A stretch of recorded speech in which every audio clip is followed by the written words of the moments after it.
الحمد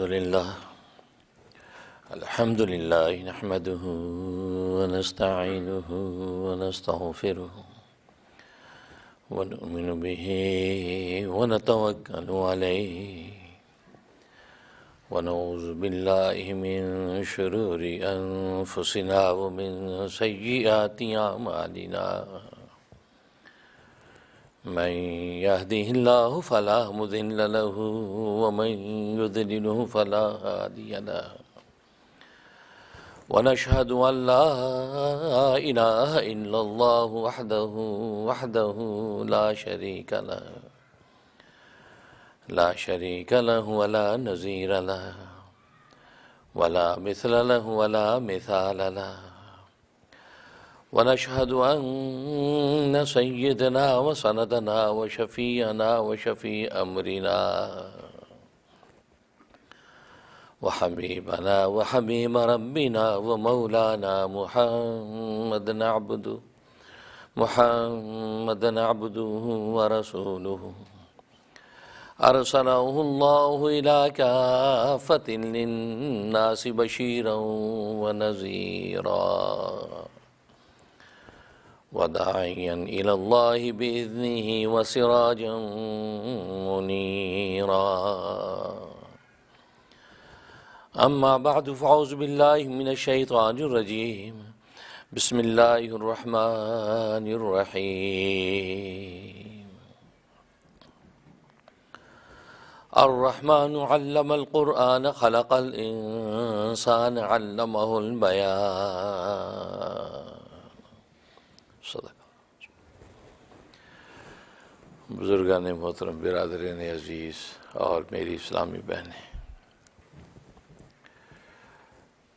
اللہ تبارک و تعالیٰ کا احسان ہے کہ آج ہماری تزکیہ ورکشاپ کا 20واں سیشن ہے۔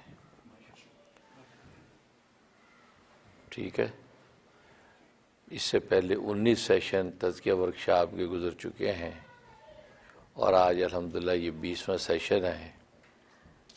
پہلے 19 سیشن اخون جامع مسجد ہل side avenue Queens new York میں ہوتے رہے، اور آج کا یہ 20واں سیشن الحمدللہ دارالتزکیہ مسجد یونین ڈیل نیو یارک میں ہو رہا ہے۔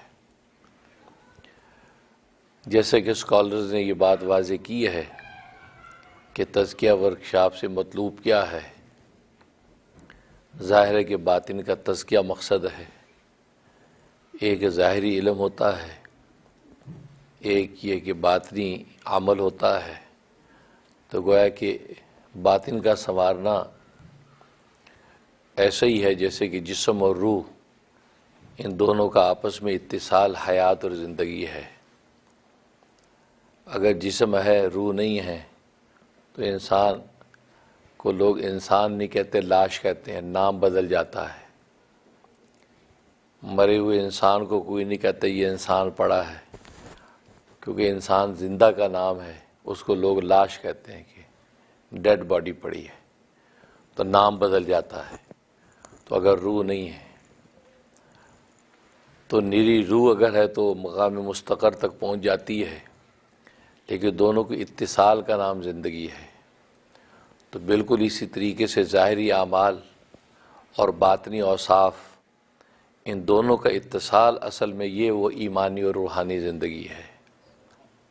اگر ظاہری اعمال ہیں، نماز بھی ہے، روزہ بھی، حج زکوٰۃ بھی ہے، لیکن باطنی اوصاف نہیں ہیں، اخلاقی اندر کبر ہے، حسد ہے، بغض ہے، کینہ ہے، عداوت ہے، تمام کے تمام رذائل اس روح کے اندر جمے بیٹھے ہیں، تو یہ گویا کہ اللہ کی نظر میں یہ انسان زندہ نہیں ہے، گویا کہ ایک لاش ہے۔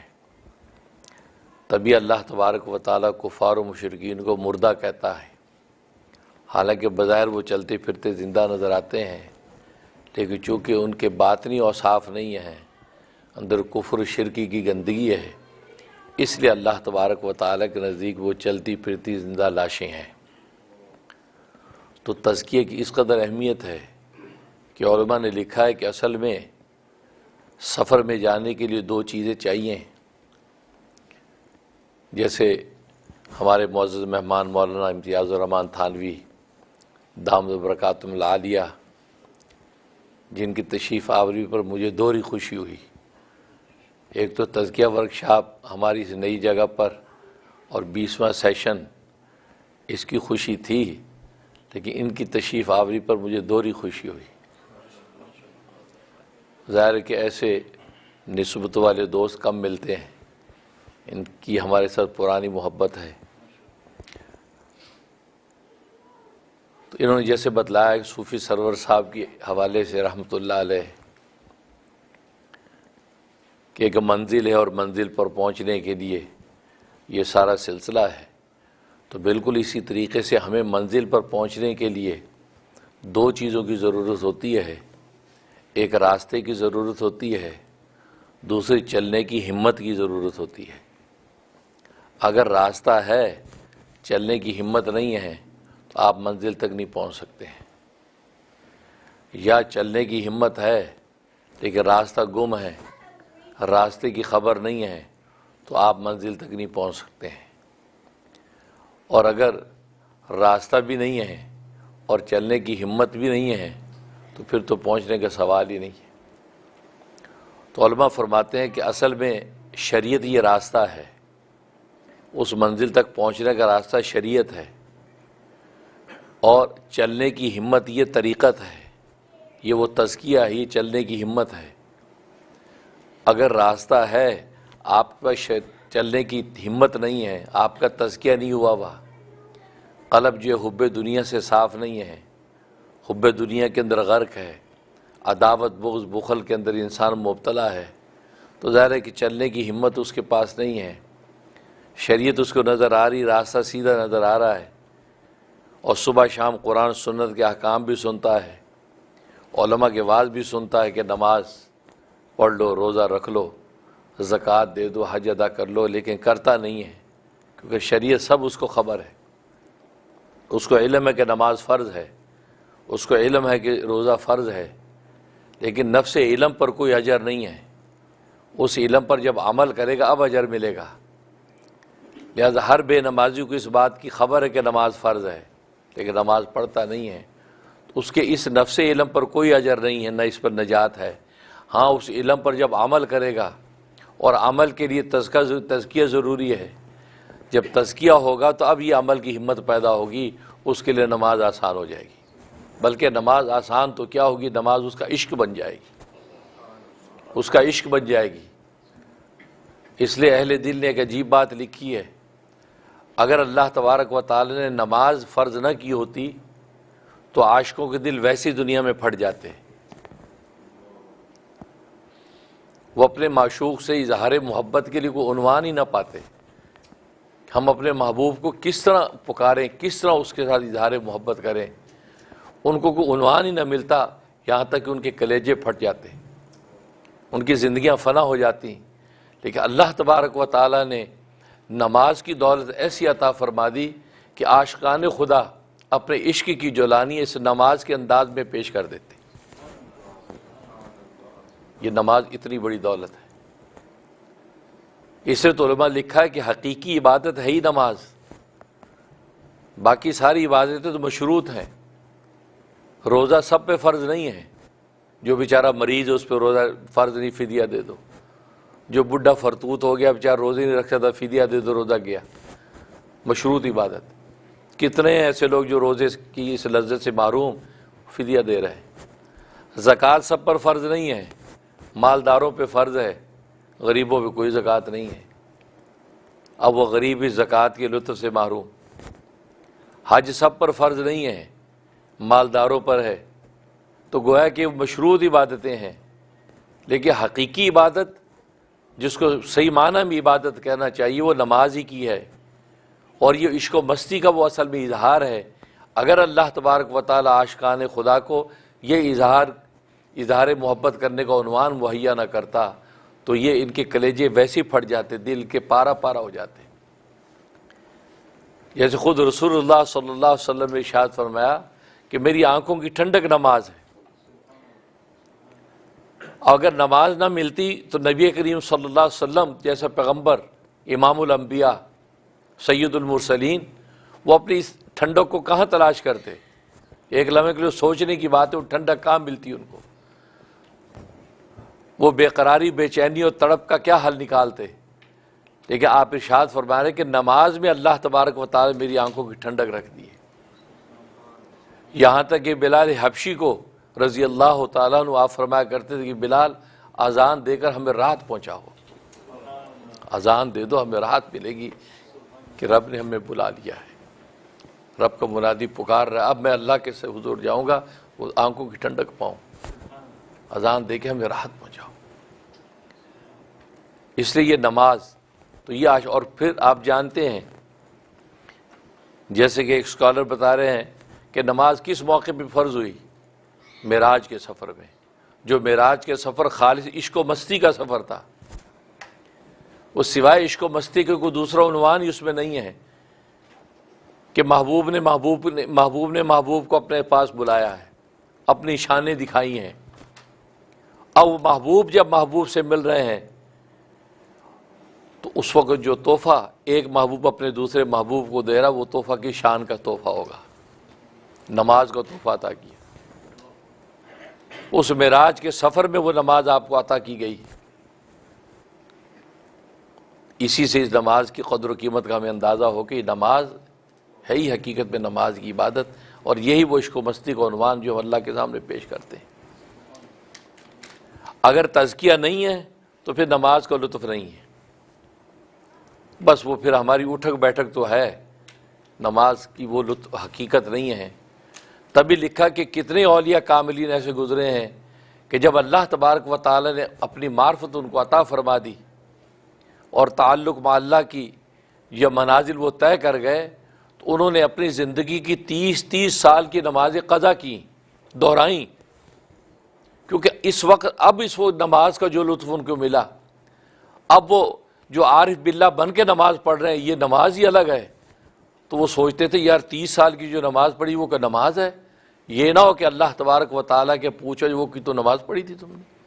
تو 30 سال کی نمازیں دہرائیں، اس خاص اس کیفیت اور مستی والی کہ جو اللہ نے آج ان کو عطا فرمائی۔ اس سے اندازہ کریں کہ نماز جو ہے وہ کیسا عنوان ہے۔ تو اس موقع پہ اللہ تبارک و تعالیٰ نے یہ نماز کو تحفہ عطا فرمایا، اور آپ جانتے ہیں کہ اللہ نے تو یہ تحفہ خوب جی بھر کے دیا، 50 نمازیں عطا فرما دی، اے میرے محبوب لے جا اپنی امت کے لیے 50 نماز۔ لیکن وہ تو حضرت موسیٰ علیہ السلام نے پوچھا کہ کیا ملا؟ کہا جی 50 نمازیں ملی۔ 50 تو بہت زیادہ ہے، تمہاری امت تو بڑی کمزور ہے، میری امت تو تکڑی امت تھی، تمہاری امت سے وہ 3 نمازیں پوری نہیں کی انہوں نے، اور یہ 50 نمازیں تیری کمزور امت کے لیے بہت بھاری ہیں، آپ واپس جائیے تخفیف کی درخواست کیجیے۔ رسول اللہ صلی اللہ علیہ وسلم واپس گئے، 9 حاضریاں لگی، 9 5 45 45 نمازیں معاف ہوئی ہیں، ہر حاضری میں 5 نمازیں معاف ہو رہی ہیں، آخر میں 5 رہ گئیں۔ تو حضرت موسیٰ علیہ السلام نے پوچھا کتنی؟ جی 5۔ کہا کہ نہیں 5 بھی زیادہ ہے۔ رسول اللہ صلی اللہ علیہ وسلم فرمایا کہ نہیں، اب مجھے اللہ سے حیا آتی ہے، جس اللہ نے 45 نمازیں معاف کر دی میری امت پہ، اب یہ 5 اس میں بات کروں، مجھے حیا آتی ہے۔ اللہ تبارک و تعالی سے دعا کروں گا کہ اللہ توفیق بخشے میری امت کو تو اس کو ادا کرے۔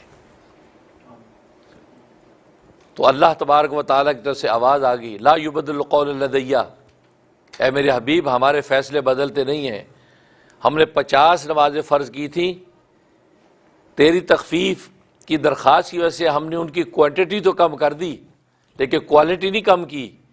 تیرا نمازی، تیرا امتی 5 نمازیں ادا کرے گا، ہم اس کے نامہ اعمال میں 50 کا ثواب لکھیں گے، کیونکہ فیصلہ جو کر دیا تھا 50 کا تو 50 ہی کا ثواب ہوگا، لیکن ظاہری طور پہ ہم نے ان کو 5 کر دیا۔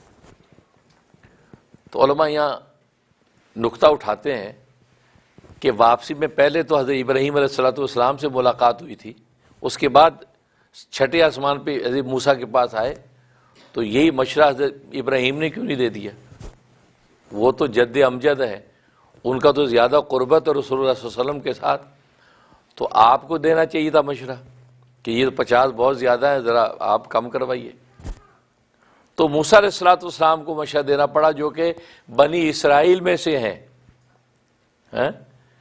اور جب کہ نبی پاک صلی اللہ علیہ وسلم کی جو شریعت یہ ملت ابراہیمی بنی اسماعیل میں سے آ رہی ہے، تو بنتا تو ان کا تھا حق کہ وہ مشورہ دیتے، انہوں نے کیوں نہیں دیا، وہ کیوں خاموش رہے؟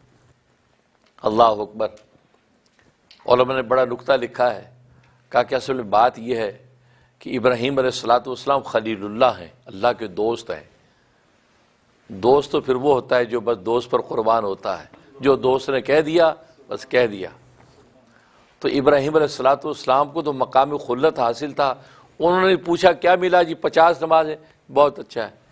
کہا تو اس لیے وہ سوچا جب میرے دوست نے 50 پسند کی ہیں تو میرا دوست بہتر جانتا ہے، میری جان و امان بھی قربان اس پر، 50 ہے تو 50 ہی سے، کچھ نہیں بولے، کیونکہ حقیقی دوستی اور محبت تو یہی ہے کہ بس اس کے کہے پر قربان۔ لیکن اس موسیٰ علیہ السلام کلیم اللہ ہیں، اللہ کے ہم کلام ہونے والے پیغمبر ہیں، بولتے ہیں، اللہ سے باتیں کرتے ہیں۔ جب انہوں نے سنا تو کلیم جو ہوتا ہے ان میں تھوڑی سی بے تکلفی ہوتی ہے، تو وہ کلیم تھے، وہ بول پڑے کہ یار یہ زیادہ واپس کرو، کم کرو۔ تو خلیل جو محبوب عاشق تھے وہ بولے نہیں، سر جھکا لیا، کلیم بولنے والے تھے وہ بول پڑے کہ زیادہ ہے۔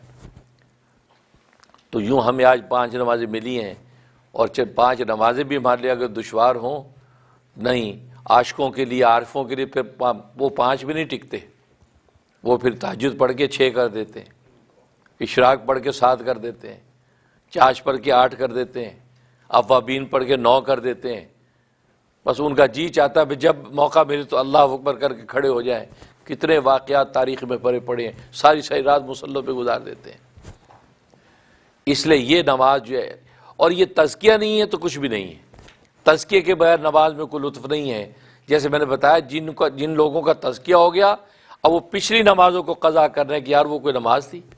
نماز تو یہ ہے جو آج ہمیں مل رہی ہے، کیونکہ نماز میں 2 ہی عنوان حاصل ہوں تو نماز ہے، یا تو مقام مشاہدہ حاصل ہو یا مقام مراقبہ۔ کیونکہ عبادت کی حقیقت نبی نے ہی بتائی، جب حدیث جبرائیل میں پوچھا گیا مل احسان، احسان کیا ہے؟ تو آپ نے فرمایا ان تعبد اللہ کأنک تراہ، کہ تو اپنے اللہ کی عبادت اس طرح کر گویا کہ تو اللہ کو دیکھ رہا ہے، اللہ کو دیکھ دیکھ کی عبادت کر۔ اب ظاہر ہے کہ اللہ کو دیکھ دیکھ کی عبادت کرے گا تو وہ اس کی کیا نوک پلک کیسی سدھار کی عبادت کرے گا؟ اب بادشاہ وقت سامنے ہو، اس کو بادشاہ کو دیکھ دیکھ کے آپ جب بولیں اور چلیں اور بیٹھیں تو آپ کی نشیز و برخاست کے اندر کیا توازن ہوگا کہ بادشاہ سامنے ہے۔ تو بادشاہوں کے بادشاہ کو دیکھ دیکھ کے جب نماز پڑھے گا تو اس نماز کا عالم کیا ہوگا؟ یہ مقام مشاہدہ ہے کہ گویا کہ آپ اللہ کو دیکھ دیکھ کے عبادت کر رہے ہیں۔ اور فرمایا کہ فَإِن لَمْ تَكُنْ تَرَاهُ، اگر یہ مقام حاصل نہیں ہے، اگر دیکھ نہیں سکتا تو فَإِنَّهُ يَرَاكَ، تو پھر یہ سوچ کہ اللہ تجھے دیکھ رہا ہے، یہ مقام مراقبہ ہے، یہ تصور باندھو کہ اللہ مجھے دیکھ رہا ہے۔ تو آج اگر ابا ہمیں دیکھ رہا ہو تو ہم کتنے سنور کے ایکٹ کریں گے، یہ ابا جی دیکھ رہے ہیں، نہ دھیمی آواز، اونچا سر نہیں کریں گے، ابا دیکھ رہے ہیں، یہ ہوگا نا۔ جہاں ربا دیکھ رہا ہو تو اس بندے کی نماز کا عالم کیا ہوگا؟ تو یہ تصور باندھے میرا ربا دیکھ رہا ہے، ہاتھ باندھ کے کھڑا ہے، میرا ربا دیکھ رہا ہے، رکوع میں جھک رہا ہے، ربا دیکھ رہا ہے، تو یہ مقام مراقبہ۔ تو علماء فرماتے ہیں کہ اگر آپ کو ان 2 مقاموں میں اس کو ایک مقام حاصل نہیں ہے نماز میں، تو پھر نماز آپ کا فرض تو ساقط کر رہی ہے کہ آپ فرضیہ ساقط ہو گئی، لیکن نماز نہیں ہے۔ اگر حقیقی نماز بنانی ہے تو پھر آپ کو یا تو مقام مشاہدہ میں جا کے نماز پڑھیں یا مقام مراقبہ کے اندر، اور یہ دونوں چیزیں حاصل ہوگی تزکیے کے ساتھ۔ وَيُزَكِّيهِمْ، جو سرکار دو عالم صلی اللہ علیہ وسلم کا جو وظیفہ وَيُزَكِّيهِمْ، اس کے بغیر یہ ان میں سے کوئی مقام حاصل نہیں ہو سکتا۔ تو ظاہر ہے کہ یہ وہ مقامات ہیں جس کی یا تعلیم و تربیت ہوتی ہے۔ لکھا ہے نا بہاؤالدین زکریا نقشبندی رحمۃ اللہ علیہ، ملتان والے، جب اپنے پیر و مرشد سے بیعت ہوئے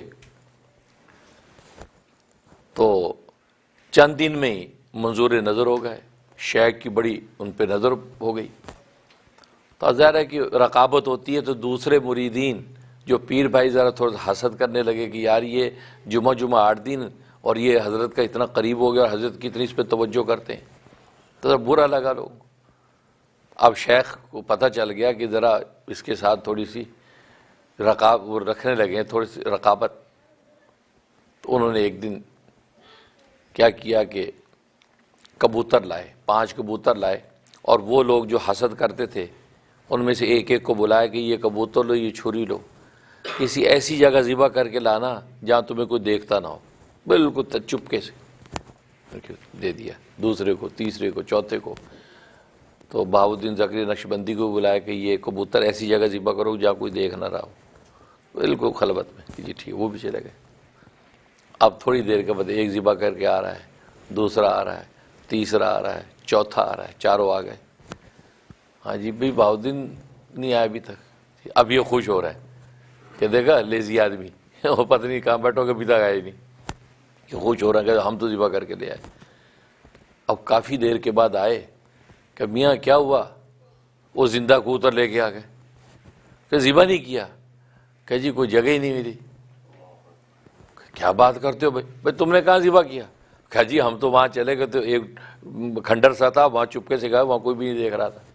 تم نے کہاں ذبح کیا؟ کہا جی یہ ٹوٹا پھوٹی ایک بلڈنگ تھی، اس کی اوٹ میں کوئی کر دیا۔ بھائی تم نے؟ کہا جی میں تو اسے جنگل میں چلے گیا، ایک درخت کی اوٹ میں کوئی بھی نہیں تھا، وہاں کر دیا۔ ان سب کو جگہ ملی، تجھے کیوں نہیں ملی بھائی؟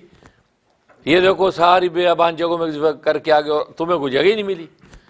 کہا جی میں وہاں کھنڈر میں بھی گیا تھا لیکن وہاں بھی کوئی دیکھتا تھا، میں درخت کی اوٹ میں بھی گیا تھا، وہاں بھی کوئی دیکھتا تھا، میں ٹوٹی ہوئی بلڈنگ میں بھی گیا تھا، وہاں بھی کوئی دیکھتا تھا۔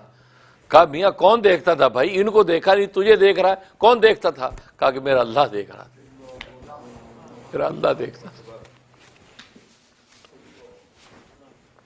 میرا اللہ دیکھتا تھا، کوئی جگہ نہیں ملی جہاں مجھے کوئی دیکھتا نہ ہو۔ تو شیخ نے ان لوگوں کی تو نظر ڈالی، کہا کہ بس یہ وہ مقام ہے، یہ جو تزکیے کی منزل اس کو ملی ہے نا، اس لیے یہ میرا منظور نظر ہے کہ یہ چند دنوں میں یہ اس مقام پہ پہنچ گیا ہے کہ وہ درجہ احسان کہ اللہ مجھے دیکھ رہا ہے، اور تم اس سے حسد کرتے ہو کہ یہ میرے قریب کیسے ہو گیا۔ ایسے مریدین تو صدقہ جاریہ شیخ کے لیے ہوتے ہیں، شیخ گزر جائے تو مرید جتنی ترقی کرے گا اس کے مداری کا اجر شیخ کو پہنچتا ہے۔ اس لیے حاجی امداد اللہ مہاجر مکی رحمۃ اللہ علیہ شیخ العرب والعجم فرمایا کرتے تھے، میاں ہم تو جال ڈال کے بیٹھے ہیں کہ کوئی بڑی مچھلی اس کے اندر پھنس جائے، بڑی مچھلی ہاتھ آ جائے تو ہمارا بھی بیڑا پار ہو جائے۔ مطلب یہ کوئی ایسا قابل مرید آ جائے ہمارے جال میں کہ اس کی وجہ سے ہمارے بھی اللہ تبارک و تعالیٰ کیا مقبول بڑھ جائے۔ پھر اللہ نے دیے ان کو ایسے، امام ربانی حضرت مولانا رشید گنگوئی رحمۃ اللہ علیہ جیسا آدمی دیا، بڑے بڑے ایسے اکابر علماء دیوبند، وہ پھر ان کو دی، حضرت حکیم الامت مولانا شبری تھانوی قدس سری جیسی شخصیات دیں کہ ایک حاجی امداد اللہ مہاجر مکی جو رسمی عالم بھی نہیں ہے لیکن تزکیہ اور باطن کے اس مقام پر ہیں کہ بڑے بڑے علماء کبار ان کے سامنے جانور طلب مستحق کر رہے ہیں۔ تو مطلب یہ ہے کہ یہ وہ تزکیہ، یہ درجہ احسان۔ جیسے ایک اللہ والے بیٹھے تھے، اب لوگ ادھر کھا رہے ہیں، پی رہے ہیں، پکنک بنا رہے ہیں، ایک اللہ والے اکیلے بیٹھے ہیں۔ تو ایک صاحب آگے، السلام علیکم، وعلیکم السلام، آپ اکیلے بیٹھے ہیں، آپ اجازت دو تو میں آپ کو کمپنی دوں، آپ کے ساتھ بیٹھ جاؤں۔ نہیں میاں تمہیں کس نے کہا میں اکیلا ہوں؟ نہیں آپ اکیلے بیٹھے، کوئی بھی تو سب ادھر اپنے گپے شپ کے لگا رہے، تو میں نے سوچا آپ اکیلے۔ نہیں میں اکیلا نہیں ہوں، میرے ساتھ 2 کرامن کاتبین ہیں، اور تیسرا میرا اللہ ہے، اور چوتھا میں خود ہوں۔ ہم تو 4 کی مجلس سجا کے بیٹھے ہیں، تم آ کے خام خواہ میں ڈسٹرب کر رہے ہو۔ سبحان اللہ، سبحان اللہ، کیا لوگ ہیں، کیا لوگ ہیں، یہ ہمیں سمجھ میں آ جائے۔ اور اتنی واضح چیز ہے کہ یہ 2 کرامن کاتبین، یہ اللہ، یہ 3 تو ہیں ہی ہیں، باقی اور ملائکہ کی تو گنتی نہیں کتنے ملائکہ، ہم بھی 3 تو ڈیفینیٹ ہی ہیں، اور چوتھا خود۔ اب 4 کی مجلس، اور پھر آج بچہ کہتا ہے I feel loneliness, I don't alone, یا leave me alone۔ بھئی alone آپ ہو ہی نہیں سکتے، آپ دنیا میں آگے تو alone نہیں ہو سکتے۔ آپ اکیلے نہیں ہیں۔ اس دن میری بچی جا رہی تھی، کہتے میں تو اکیلی جا رہی ہوں۔ میں کہ بیٹا تم اکیلی نہیں ہو۔ کہتے پاپا کیا مطلب؟ میں کہ 2 کرامن کاتبین، تیسرا اللہ، تم 4 لوگ جا رہے، کوئی نہیں کچھ بگاڑ سکتا، گھبراؤ نہیں۔ تو وہ ہنسنے لگی، ہاں یہ صبح میں سوچا ہی نہیں۔ یہ سبق بچوں کو صبح شام دیا کرو، یہ چیزیں ان کے دماغوں میں بیٹھ جاتی ہے۔ بچہ کہ میں اکیلا ہوں، پاپا آپ بھی جا رہے، مما میں اکیلا ہوں۔ نہیں بیٹا تم اکیلے نہیں ہو، تم 4 بندے ہو، 4 آدمی، یہ 2 فرشتے، چوتھا اللہ، اور تیسرا اللہ، اور چوتھے خود ہو تم، اکیلے کہاں ہو؟ یہ تربیت جب ابھی سے بچوں کے دماغوں میں پڑتی ہے، یہ کام کرتی ہے۔ تو کہنے کا مطلب یہ تزکیے سے مطلوب ہی ہمارا یہ تھا کہ جب اندر باطنی اخلاق قوت پیدا ہو جائے گی، تو جیسے میں بتایا کہ راستہ اور پھر راستے میں چلنے کی ہمت، یہ دونوں جب ہوگی، یعنی شریعت بھی ہوگی، طریقت بھی ہوگی۔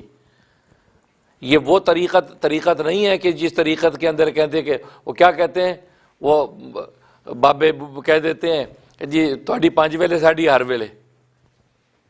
ایسے بھی پیر مارکیٹ میں ہے نا ڈپلیکیٹ، وہ کہ یہ نماز تو نماز تو سے پڑھو، سانو نمازاں معاف نے، اسی مکے مدینے جا کے نمازاں پڑھتے ہیں۔ ابھی آپ کو ہندو پاک میں ملتے ہیں ایسے۔ اب ان کو دیکھ کے لوگ سوچتے ہیں کہ یار پیری مرید سارا فراڈ ہے، اور دیکھ نمازیں ہی نہیں پڑھتے۔ بھائی وہ ڈپلیکیٹ ہیں، اور ڈپلیکیٹ اسی کی ہوتی جس کے جینون ہوتے ہیں مارکیٹ میں۔ جس کی جینون نہ ہو تو اس کی ڈپلیکیٹ کبھی بنی؟ اب براڈو کی جینون ہوتی تو مارکیٹ میں ڈپلیکیٹ آتی نا۔ تو اگر ایسے ڈپلیکیٹ ہیں تو اس کا مطلب جینون ہے، جینون کو تلاش کرو بھائی۔ وہ کہتے ہیں تھوڑی 5 ویلے ساڑی ہر ویلے، جی نماز پیر صاحب تھی نماز میں تو تُسے جا کے پڑھے، اسی نماز پڑھ لی، اسی تو مدینے پڑھنے ہیں۔ وہ ایک منچلا مرید تھا کہ پیر صاحب کھاتے یہاں پہ ہیں، پیتے یہاں پہ ہیں، ہگتے موتے یہاں پہ ہیں، نماز مدینے میں پڑھتے ہیں۔ مدینے ٹکر نہیں لبتا، اسے روٹی نہیں ملتی، وہ تو روٹی بھی تو کھا کے آ جایا کرو۔ تو مطلب ہے کہ یہ کوئی طریقت نہیں، طریقت تو شریعت کے ساتھ۔ اسے داتا گنج بخش صاحب رحمۃ اللہ علیہ فرماتے ہیں کہ شریعت اور طریقت آپس میں یوں لازم ملزوم ہے جیسے جسم اور روح لازم اور ملزوم ہے۔ ہاں اس شریعت پہ عمل کا جو لطف ہے نا، وہ بغیر طریقت کے آپ پا ہی نہیں سکتے، یا چلنے کا جو جذبہ اور جو شان ہے وہ بغیر طریقے آپ کو مل ہی نہیں سکتی۔ اس لیے آپ کو یہ طریقت اختیار کرنا ضروری ہے تاکہ چلنے کی ہمت ہو کہ شریعت کے راستے پہ چل کے ہم پہنچ سکیں۔ اسی کے لیے یہ ساری جو ہے وہ محنت ہوتی ہے، اور یہ وہ تزکیہ۔ اور ظاہر ہے کہ اسکالر نے بیان کر دیے، خاص طور پہ مولانا امتیاز الرحمان صاحب نے تو سمجھو کہ پورا کنکلوژن ہی کر دیا پوری ہماری اس مجلس کا ماشاءاللہ چند لفظوں میں۔ یہ بڑے لوگوں کی بڑی باتیں ہوتی ہیں، کوزے میں دریا بند کرتے ہیں۔ صاحب نسبت لوگ تھانوی نسبت کے چشم و چراغ ہیں۔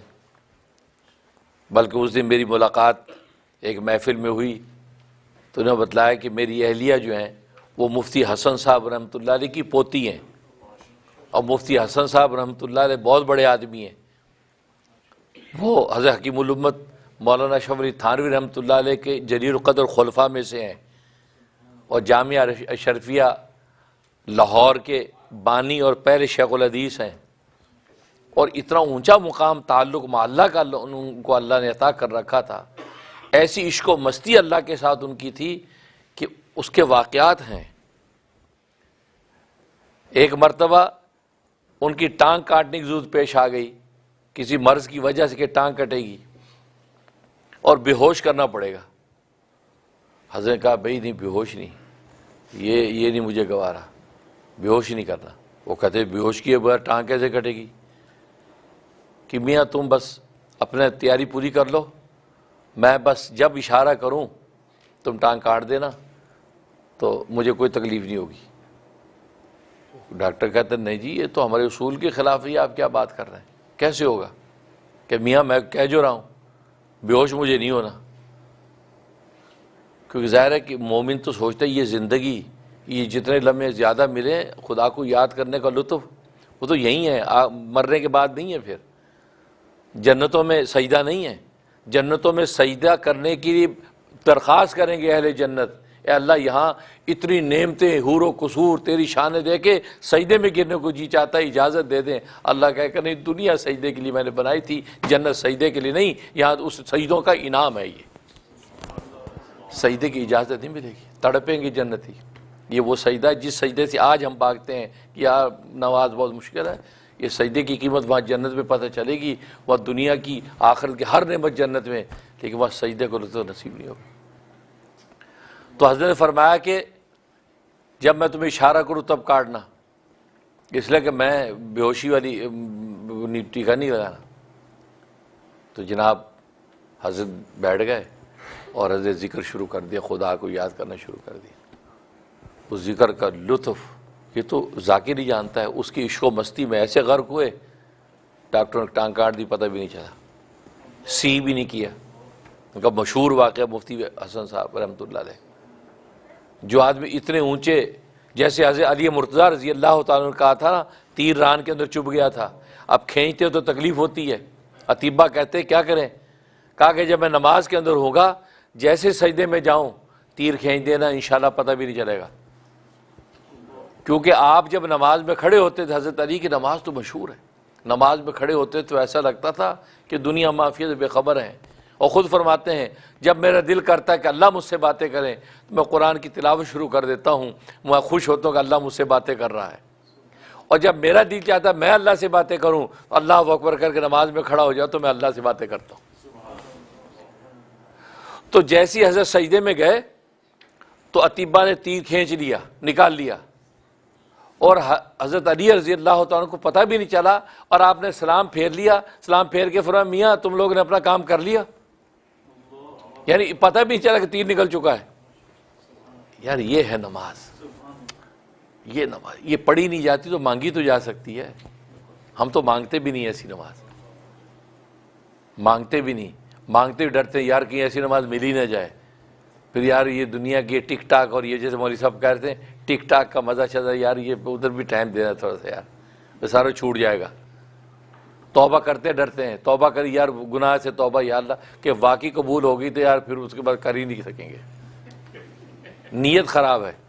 اس لیے بھائی سچی نیت سے مانگ تو سکتے یا اللہ ایسی نماز عطا فرما دے کہ یا تو مقام مشاہدہ نصیب ہو یا مقام مراقبہ، بس یہ والی نماز نصیب فرما۔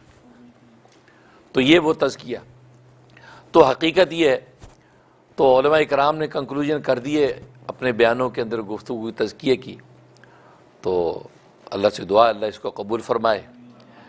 اور آخر میں چند دو چار باتیں اور اہم اور ضروری کرنا چاہتا ہوں۔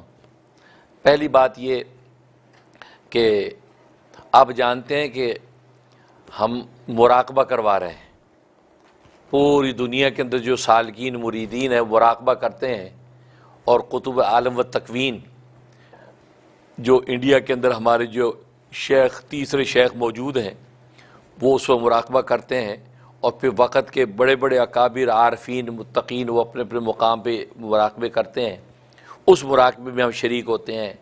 نیو یارک کے ٹائم پر 2:30 بجے 2:30 PM، یہاں 2:30 PM ہے، تو پاکستان میں 12:30 بجے ہوتے ہیں رات کے، کیونکہ دن رات کے فرق کے ساتھ 2 گھنٹے کا فرق ہے سردیوں میں پاکستان اور امریکہ کا۔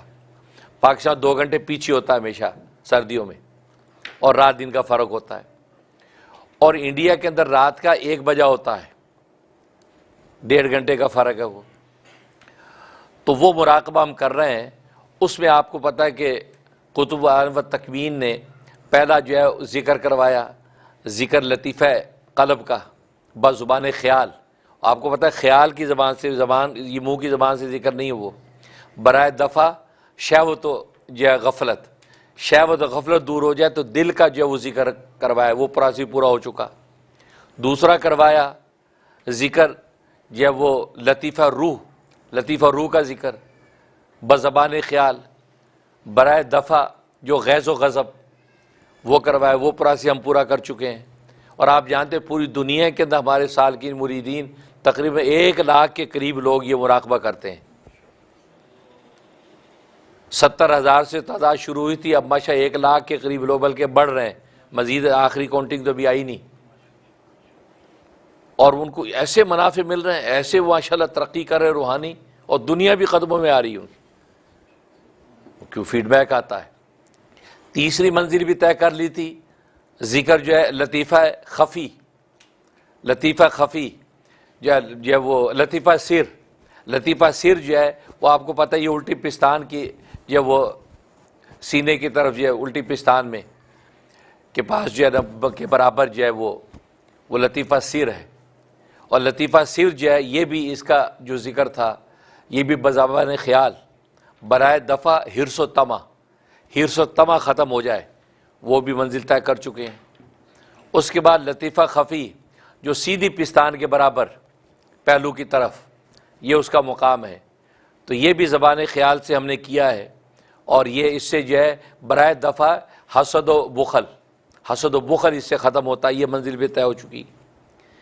اور اب جو آخری چل رہا تھا ذکر لطیفہ اخفا، اخفا بالکل یہ دونوں پستانوں کے درمیان، یہ سینے میں اوپر کی طرف، یہ مقام ہے اخفا کا، یہ جو ہے وہ بزبان خیال برائے دفع جو ہے وہ کبر و فخر، کبر و فخر یہ اس سے ٹوٹتا تھا، تو اخفا تک کا یہ ہماری منزل ہو چکی۔ آج جو ہمیں نیا سبق بھیجا گیا وہاں سے، وہ سبق ہے لطیفہ ذکر لطیفہ نفس کا۔ تو ناظرین جو دنیا بھر میں جو سن رہے ہیں اور حاضرین، وہ لطیفہ نفس کا جو ذکر اب نوٹ کر لیں، آج سے وہ لطیفہ نفس کا مراقبہ کریں گے، مطلب کل 2:30 بجے جو ہے نیو یارک ٹائم کے مطابق۔ اچھا، اب تک کے جو ہم نے یہ منازل 6 طے کر لی ہیں، یہ لطیفے جو کر لیے ہم نے، اب یہ آپ نے چھوڑنے نہیں، آپ دوسرے وقتوں میں کرتے رہیں، 5-6 منٹ روزانہ کرتے رہیں، لیکن یہ 2:30 بجے آپ یہ لطیفہ نفس والا جو آپ نے کرنا ہے۔ تو گویا کہ اگلا سبق آپ کو مل گیا ہے۔ تو لطیفہ قلب، لطیفہ روح، لطیفہ خفی، لطیفہ سر، لطیفہ خفی، لطیفہ اخفا، جو اب ہے لطیفہ نفس۔ اب لطیفہ نفس ہے کہاں؟ قلب کا تو آپ کو پتہ ہے کہ الٹی پستان سے 2 انگل نیچے پہلو کی طرف، اور لطیفہ روح آپ کو پتہ ہے سیدھی پستان سے 2 انگل نیچے پہلو کی طرف، لطیفہ سر یہ سیدھی پستان کے برابر پہلو کی طرف، لطیفہ خفی الٹی پستان کے برابر جو وہ پہلو کی طرف لطیفہ سر، اور یہ سیدھی پستان جو اس کے برابر لطیفہ خفی پہلو کی طرف، اور یہ درمیان میں اوپر کی طرف لطیفہ اخفا، یہ اس کا مقام۔ اب لطیفہ نفس کا مقام کیا ہے؟ علماء فرماتے ہیں کہ اس کا مقام زیر ناف، ناف سے 2 انگل نیچے، یہاں لطیفہ نفس ہے، لطیفہ نفس۔ مجدد امام ربانی مجدد الافسانی رحمۃ اللہ علیہ نے یہ تحقیق کی، ان پر یہ منکشف ہوا کہ نہیں، یہ پیشانی میں ہے، لطیفہ نفس کا مقام پیشانی میں ہے۔ اب ظاہر ہے کہ اقوال میں اختلاف ہو گیا، ایک کہہ رہے کہ زیر ناف ہے، ایک کہتے پیشانی میں ہے۔ تو محققین صوفیہ نے اس پر جب تحقیق کی تو انہوں نے فرمایا کہ اصل میں جو لطیفہ نفس ہے اس کا سر پیشانی میں، دھڑ جو ہے اس کا جو ہے وہ زیر ناف ہے، سر پیشانی میں، دھڑ زیر ناف ہے۔ تو اس طریقے سے لطیفہ نفس ہے۔ تو مجدد الافسانی رحمۃ اللہ علیہ پہ جو منکشف ہوا وہ بھی صحیح ہے، کیونکہ سر اس کا پیشانی میں ہے، اور جو دوسروں پہ منکشف ہوا زیر ناف ہے وہ بھی صحیح ہے، کیونکہ اس کا دھڑ جو ہے وہ زیر ناف ہے۔ اب یہ آپ نے تصور جو باندھنا ہے اب لطیفہ نفس کا، اس میں یہ کہ فیضان الہی، اللہ کے فیضان کا جو نور ہے وہ میرے لطیفہ نفس کے اندر داخل ہو رہا ہے، لطیفہ نفس کا منہ کھلا ہوا ہے، اس میں انوار الہی داخل ہو رہے ہیں، اور داخل جب ہو رہے ہیں تو وہ خوشی میں وہ میرا لطیفہ نفس اللہ اللہ اللہ اللہ پکار رہا ہے۔ بس آپ اس تصور کے ساتھ بیٹھنا ہے کہ لطیفہ نفس جو ہے اس میں انوار الہی داخل ہو رہے ہیں، اور اس کا منہ کھلا ہوا ہے، اور وہ پھر خوشی میں جو ہے اللہ اللہ پکار رہا ہے۔ یہ آپ نے مراقبہ کرنا ہے، تقریباً آدھے گھنٹے کا مراقبہ ہوا کرتا ہے، 2:30 بجے شروع ہوتا ہے 3 بجے تک، اور آپ اپنے اکیلے میں جب کریں تو آپ اپنی حسب طاقت جتنی بھی کر سکیں، آپ 10 منٹ کریں، 20 منٹ کریں۔ تو یہ اگلا سبق سب لوگ نوٹ کر لیں کہ یہ اگلا سبق آپ کو مل گیا لطیفہ نفس کا، بزبان خیال برائے دفع بغاوت و سرکشی۔ اس سے بغاوت و سرکشی ٹوٹے گی، اور اس کے حصول کی علامت آپ کو یہ محسوس ہوگی کہ آپ کو ذکر کے اندر، ذکر اللہ کے ذکر میں، یاد میں ایک خاص شوق و مستی، ایک وجد کی کیفیت نصیب ہو جائے گی، تعلق مع اللہ کی آپ کی ترقی محسوس کریں گے، اللہ کے آپ کو اس آپ کے بڑھ جائے گی، آپ سمجھ جائیں کہ بغاوت و سرکشی کٹ رہی ہے۔ تو یہ سبق آپ نوٹ کر لیں۔ تو یہ جو ہے اگلا سبق لطیفہ ہے، نفس کا آپ کو جو ہے مل گیا ہے۔ اور اس کے علاوہ باقی جو چیزیں ہیں، باقی جو دیے میں اذکار، ان کو جاری رکھنا اسی طریقے سے، تاکہ جو ہے نا وہ آپ حضرات جو ہے نا اس کے مطابق عمل کرتے رہیں اور ترقی ہوتی رہے۔ یہ نہیں کہ آپ اب لطیف نفس شروع کر دیا باقی چھوڑ دیا، نہیں، باقی ساتھ ساتھ کرتے رہیں۔ اور پھر یہ کہ جو بھی اعمال جو ظاہر ہوں وہ جو ہے وہ مطلع کرتے رہیں، اور یہ احباب جو اس طریقے سے آگے بڑھتے رہیں۔ اس لیے اب حضرت قطب العالم کی طرف سے یہ بھی پیغام ہے، اب ہمیں ایسے لوگ چاہیے جو کم سے کم 2 گھنٹہ مراقبے میں بیٹھنے والے ہوں۔ 2 گھنٹے چاہیے، 2 گھنٹے مراقبے میں بیٹھیں بس۔ تو وہ جو ہے آپ میرے واٹس ایپ پہ بھی نام بھیج سکتے ہیں، مجھے کسی بھی طریقے سے مطلع کر سکتے ہیں، تاکہ اس پہ بھی حضرت قطب العالم خاص توجہات کے ساتھ جو ہے ان کو اس سلسلے کے اندر جو ہے جاری ساری فرمائیں گے، کیونکہ مراقبہ جو ہے نا یہ بہت بڑا راز ہے اللہ کے تعلق کو پانے کا۔ 2 گھنٹے کم سے کم، یعنی ایسے بھی لوگ ہیں جو 8 گھنٹے مراقبے میں بیٹھے رہتے ہیں، مراقبے میں، اور اس پر جو نزول جو اللہ کے انوار کے نزول ہوتا ہے۔ اس لیے 2 گھنٹے کا یہ بھی سلسلہ نوٹ کر لیں، کون اس کے اندر آگے بڑھنے کے لیے تیار ہے۔ اللہ سے دعا ہے کہ اللہ تبارک و تعالی عمل کرنے کی توفیق عطا فرمائے۔ وآخر الدعوانا الحمدللہ رب العالمین۔ میں شکر گزار ہوں آخر میں ان مہمانوں کا جو تشریف لائے ہیں، ان میں سے ہمارے معزز مہمان بیلمور مسجد سے یہ انیس بھائی تشریف لائے ہیں، ان کو دیکھ کے مجھے بڑی مسرت ہوئی، اور ساتھ جو ہمارے نعمت بھائی، یہ ہمارے بڑے جو پرانے جو ہمارے عاشق ہیں، تو یہ ماشاءاللہ یہ تشریف لائے ہیں۔ اور میں نے انہی کے دوست ضیاء بھائی کو اطلاع کی تھی کہ بھائی پہنچنا ہے، تو ضیاء بھائی مدینہ طیبہ کے اندر موجود ہیں، وہ ہمارے بڑے پرانے دوست ہیں۔ میں بیلمور میں جو ہے وہ بہت پہلے وہاں واعظ و بیان کے لیے، جمعوں کے لیے بہت عرصہ جاتا رہا، تو یہ حضرات کی پرانی محبتیں میرے ساتھ ہیں۔ پھر مشاغل اپنے شروع ہو گئے تو پھر بظاہر رابطہ کم ہو گیا، تو میں نے ان کو بتایا، تو انہوں نے مدینہ سے ان حضرات کو پابند کیا کہ بھی آپ نے پہنچنا ہے۔ باقی کتنی مبارک خبر جو مدینے کی ہوائیں لے کے پہنچی، تو ماشاءاللہ یہ تشریف لائے، مجھے بہت مسرت ہوئی۔ اللہ ان کو جزائے خیر عطا فرمائے، برکتیں دے۔ اور ہمارے جو ہے وہ یہ بھی موجود ہیں صابر بھائی، ماشاءاللہ یہ بھی بہت دور سے تشریف لائے ہیں۔ صابر بھائی یہ ہمارے علی مبشر ان کے والد ہیں، تو ان کے بھی شکر گزار ہیں۔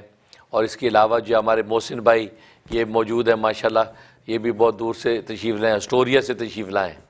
ہاں، یہ ہمارے بڑی محبت والے ہیں۔ ہاں، جیسے میں نے بتایا کہ راستہ چاہیے منزل پہ پہنچنے کے لیے، اور ہمت چاہیے چلنے کے لیے۔ اب ہمت کے لیے گاڑی چاہیے، یہ گاڑیوں کا انتظام یہ کرتے ہیں ورنہ جو ہے وہ کیسے جائیں گے بغیر گاڑی کے، پیدل چل نہیں سکتے۔ تو ان کی عنایت ہے کہ ماشاءاللہ یہ ہماری گاڑیوں پہ نظر رکھتے ہیں، تو ماشاءاللہ ہماری گاڑیاں جو ہے ان کی برکت سے ہماری دوڑتی پھر منزلوں پہ پہنچتی ہیں۔ اللہ ان کو جو خوب برکتیں دے اور جزائے خیر عطا فرمائے۔ اور تیسرا ہماری معزز مہمان امتیاز احمد، جو امتیاز بھائی، یہ ماشاءاللہ یہ بھی کوئیں سے ہمارے پاس پہنچے ہوئے ہیں، ساتھ ان کے بیٹے جو الفاظ، یہ ہمارے مجھ سے اسٹوڈنٹ بھی ہیں، یہ بھی آئے ہوئے ہیں۔ تو اور دیگر بہت سے معززین موجود ہیں، اور خاص طور معتکفین اعتکاف والے جو ساتھی، تقریباً 12 ساتھی اس دفعہ ہمارے پاس تھے۔ کینیڈا کے ساتھی تو واپس چلے گئے آج صبح ناشتے کے بعد، اور باقی دوسرے اور یہاں نیو یارک کے اور کنیکٹیکٹ کے ساتھی، نیو جرسی کے ساتھی بھی چلے گئے۔ تو ماشاءاللہ یہاں میں رونق لگی ہوئی تھی۔ جمعرات کی شام ہم آ گئے تھے، اور جناب جمعرات کی شام پہ جمعہ، ہفتہ اور اتوار، ماشاءاللہ یہ ہر مہینے کا 2 دن کا میں نے یہ تزکیہ سیشن رکھا ہوتا ہے۔ 2 دن لوگ میرے ساتھ ٹھہرتے ہیں، میں بھی مسجد میں ٹھہرتا ہوں، اور 2 دن ہم پھر ذکر و اذکار کرتے ہیں، لا الہ کی ضربیں لگتی ہیں، خدا کو پانے کا طریقہ سکھاتے ہیں کہ خدا کو پانا کیسے ہے۔ اللہ کے گھر تو آ گئے، لیکن اللہ کے گھر میں اللہ کو پانا کیسے ہے، وہ سلیقے سیکھتے ہیں ہم، جو میں نے بزرگوں سے سیکھے ہیں۔ تو ماشاءاللہ یہ احباب جو ہے تشریف لاتے ہیں ہر مہینے۔ اور رمضان المبارک میں الحمدللہ مسجد یوسفین سفک کاؤنٹی لانگ آئلینڈ میں ہمارا اعتکاف ہوتا ہے۔ لاسٹ ایئر ہم نے اس کا اعلان عام کیا تھا، تو جو ہے وہ آن اینڈ آف ماشاءاللہ تقریباً 73 یعنی 73 لوگ ماشاءاللہ ہمارے اعتکاف میں جمع ہوئے، اور دنیا بھر یورپ تک سے لوگ آئے، پورے امریکہ کینیڈا تو ہے ہی تھا، یورپ تک سے لوگ ماشاءاللہ آئے۔ اور 10 دن کے اندر وہ جو ان کو لطف ملا ہے کہ وہ بے چین ہے کہ دوبارہ کب موقع آئے گا ہم نے آنا ہے۔ لہٰذا میں اعلان عام کر رہا ہوں ناظرین کے لیے بھی، وہ بھی نوٹ کر لے، جو بھی آنا چاہتے ہیں ابھی سے نام ہمیں بھیج دے کہ ہم نے اعتکاف کے اندر آنا ہے، کیونکہ سیٹیں لمیٹیڈ ہیں، یہ نہ ہو کہ پھر آپ کو جگہ نہ ملے۔ تو اس لیے آپ حضرات جو ابھی سے ارادہ کر لیں، اپنی چھٹیوں کا اسکیجول بنا لیں، اور 10 دن کا وہ اعتکاف لوگوں نے کیا، رحم ٹی وی پہ اس کی پوری اپڈیٹ موجود ہے، لوگوں نے اپنے سارے اس کے اندر خیالات کا اظہار کیا ہے۔ تو آپ کو ایسا اعتکاف ملے گا نہیں، اور پھر امریکہ جیسی دنیا میں۔ لہٰذا ابھی سے ارادہ کر لیں، ابھی چھٹیوں کا اسکیجول بنا کے 10 دن کے لیے مسجد یوسفین میں اعتکاف آپ جو وہاں پہنچ جائیں، 18ویں روزے وہاں پہنچ جائیں، 2 دن پہلے تو زیادہ اچھا ہے، تو اس کے بعد جو ہے 20 سے بھی اعتکاف شروع ہو جائے گا۔ تو وہاں میں بھی اعتکاف جو ٹھہرتا ہوتا ہوں، تو وہیں اعتکاف انشاءاللہ بھی، کیونکہ اس کے بعد تو اگلا اعتکاف رمضان کا ہی ہوگا، ورنہ اس کے بعد پھر ہر مہینے کا چوتھا، 4تھ فرائیڈے اور سیٹرڈے یہ اعتکاف ہر مہینے ماشاءاللہ ہوتا ہے ہمارا۔ تو جو بھی شائقین اس میں آئیں تو اللہ کو پانے کا سلیقہ سیکھیں، کیونکہ اللہ سے اللہ کو پا لیا جس نے، آج اللہ سے سب کچھ ہم مانگ لیتے ہیں، اللہ سے اللہ نہیں مانگتے۔ یا اللہ تو اپنا آپ مجھے دے دے، میں تجھ سے تجھی کو مانگتا ہوں، یہ کہنے والا کوئی نہیں رہا۔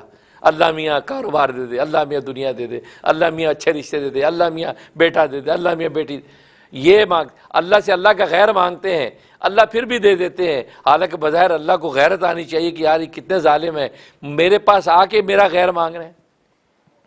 محبوب کے پاس آ کر محبوب کی آغوش مانگنے کے بجائے محبوب سے کہیں کہ ذرا یہ پانی پلا دینا، مجھے وہ دے دینا، وہ تو محبوب کیا سوچے گا، یہ عاشق صادق نہیں ہے، عاشق صادق نہیں ہے۔ لہٰذا ہم اللہ سے مانگیں، اللہ سے کہ یا اللہ بس تو اپنا آپ ہمیں عطا کر دے، بس تیرے ساتھ لگ جائے تو ہمارے ساتھ لگ جا، بس ایسی میت مل جائے کہ پھر ساتھ چھوٹے نہ۔ تو اللہ سے اللہ کو مانگنے والے نہیں رہے، تو ہم اللہ سے اللہ کو مانگیں گے، اللہ کا غیر مانگتے وہ دے دیتا ہے، اللہ سے اللہ مانگیں کہ کیسے نہیں دے گا، ضرور دے گا، وہ عاشقوں کی قدر کرتا ہے۔ بس یہ ہم وہ اس اعتکافوں میں کرتے ہیں۔ تو لہٰذا آپ ابھی سے ارادے کر لیں رمضان کے اعتکاف کا۔ اور باقی آپ جانتے ہیں ہماری چاروں مسجدوں کے اندر تراویح بھی ہوگی، اس مسجد میں بھی ماشاءاللہ تراویح ہوگی۔ یہاں جو ہے وہ پوری جو ہے وہ 23 ہے بھائی، ختم قرآن 23 تاریخ کو یہاں ختم قرآن کریں گے، اور یہاں پر 10 روزہ تراویح بھی، جو میں ہمیشہ 10 روزہ تراویح بھی کرتا ہوں، تو 10 روزہ تراویح جو ہے مخصوص لوگ ہوتے ہیں میرے ساتھ، وہ بھی ہم اسے پارٹی حال میں 10 روزہ تراویح بھی انشاءاللہ کریں گے، اور یہاں باقاعدہ تراویح۔ اور باقی 27 کا ختم ہم یوسفین میں کریں گے، کیونکہ میں وہاں اعتکاف میں ہوں گا، تو وہاں انشاءاللہ دعا ہوگی۔ تو اللہ تعالیٰ جو ہے قبول و منظور فرمائے۔ آپ حضرات جو ہے وہ ہر طرح دعائیں کریں کہ اللہ تعالیٰ کامیابیاں نصیب فرمائے۔ ربنا تقبل منا انک انت السمیع العلیم وتب علینا انک انت التواب الرحیم۔ اللہم ارنا الحق حقا وارزقنا اتباعہ وارنا الباطل باطلا وارزقنا اجتنابہ۔ یا اللہ ہمارے گناہوں کو معاف فرما، خطاؤں سے درگزر فرما۔